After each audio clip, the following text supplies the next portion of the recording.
அனைவருக்கும் வணக்கம். இந்த வீடியோ பகுதியில் நம்ம பார்க்க போறது, இந்த இடத்தில் மச்சம் இருந்தால் திருமணம் காலதாமதமாகும், அதற்குரிய பரிகாரமும். இந்த காலகட்டத்தில் திருமணம் அப்படிங்கிறது குறைந்தபட்சம் 30 வயசுன்னு ஆகிடுச்சு. எல்லோருக்குமே திருமணம் தாமதமா ஆகுதுன்னா அவங்களுக்கு செவ்வாய் தோஷம் இருக்கும், இல்ல கால சர்ப்பதோஷம் இருக்கும்னு நினைப்பாங்க. அதற்குரிய பரிகார ஸ்தலங்களுக்கு சென்று பரிகாரமும் பண்ணுவாங்க.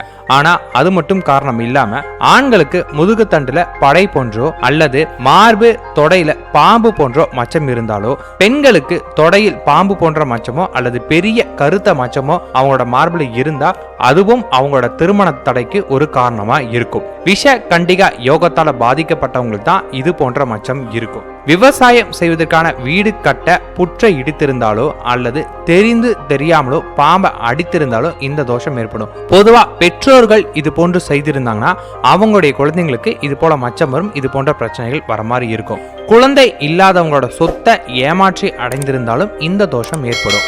இவங்க மட்டும் இல்லாமல் இவங்களுடைய மூதாதையர்கள் செஞ்சிருந்தாலும் அதுவும் மற்றவர்கள் வழி வழியா இது போன்ற பிரச்சனைகள் உருவாக காரணமா இருக்கும். விஷ கண்டிகை யோகத்தால தாமதிக்கும் திருமண தோஷத்தை போக்குறதுக்கு வாழை இலையில துவரம் பருப்பை பரப்பி அதற்கு மேல 11 நெய் தீபம் ஏற்றணும். மற்றொரு வாழை இலையில விரலி மஞ்சளும் குங்குமமும் பரப்பி பால்ல செய்த 7 வகையான பிரசாதங்களை படைத்து 9 வாரங்களுக்கு சுமங்கலிக்கு தானமா கொடுக்கணும். இந்த பூஜையை முருகன் கோவில்ல இருக்கக்கூடிய புற்று அருகிலோ அல்லது வயல்வெளியில இருக்கக்கூடிய புற்று அருகிலோ நம்ம செய்யலாம். இது போல செஞ்சுட்டு வரும்போது அவங்களுக்கு இருக்கக்கூடிய திருமண தோஷம் விலக ஆரம்பிக்கும், விரைவில் திருமணம் நடக்கிற மாதிரி இருக்கும்.